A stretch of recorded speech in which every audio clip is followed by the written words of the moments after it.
Sinabi niyo po na yung pagulan kahapon was another test for the MMDA kung paano po tayo re-responde sa unusually heavy rains, ano? Would you say that the MMDA passed the test? Oh, um, we're still here, so I think we have passed the test. But there's really nothing to celebrate about yesterday. Talaga nakita natin ang paghihirap ng ating mga kababayan, and we really commiserate with them. Nakikita namin sila sa command center, tinitingnan namin yung mga areas kung saan talaga may mga bottlenecks. Kaya nakapag-deploy kami nung gabi na, nag-deploy kami nung mga libreng sakay na MMDA organic buses na, dahil earlier in the day, nag-coordinate kami ng mga libreng sakay through the LGUs at sa mga resources ng ibang mga agencies like the Philippine National Police. And then, we went on the ground. Kasama ko rito si Director Mark Navarro. Kahapon, ikot kami ng ikot sa mga problem areas, may dalang mga equipment at matulungan yung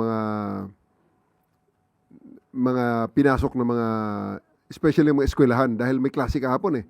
So, andyan ang mga estudyante natin, kaya yun ang naging immediate response namin. Very malaking concern namin na talagang makauwi muna ang mga bata sa kanilang mga bahay ng ligtas. Kaya, really, ang nakita namin kahapon is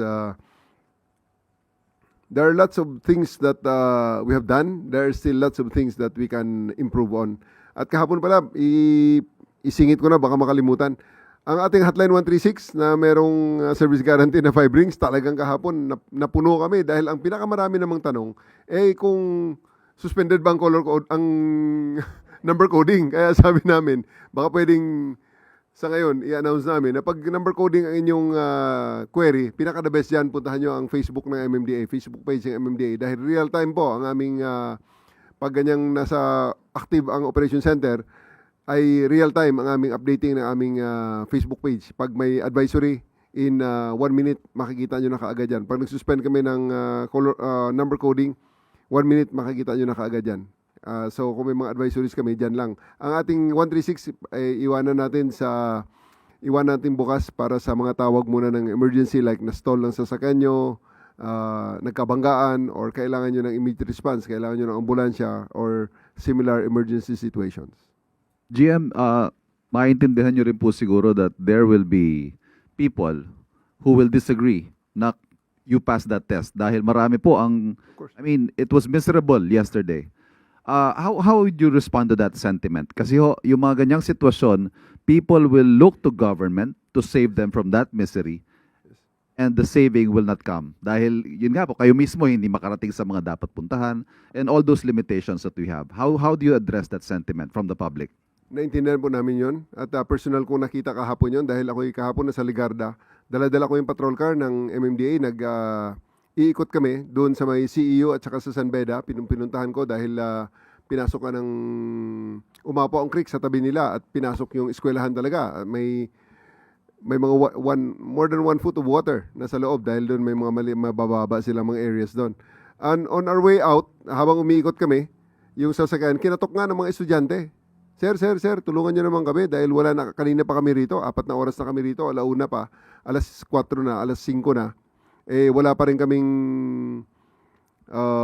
masakyan pa uwi. So we coordinated with the Philippine National Police to whom we thank na nagpadala ng isang back-to-back. Pero habang kami naghintay, at napakatagal na aming paghintay rin, dahil una-una yung traffic lang, yung logistics sa pagpunta lun sa lugar is talaga napakatagal.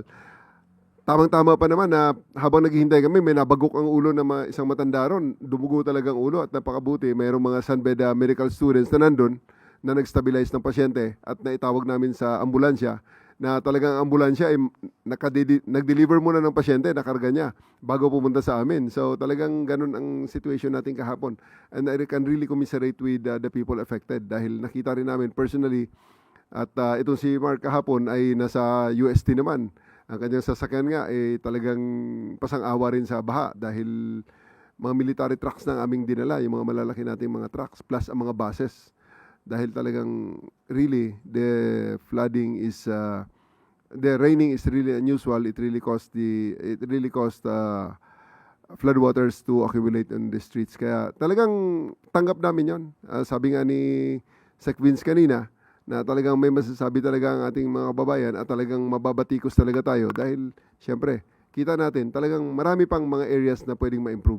But we did our best yesterday. Talagang lahat ng aming mga resources ay nakalabas.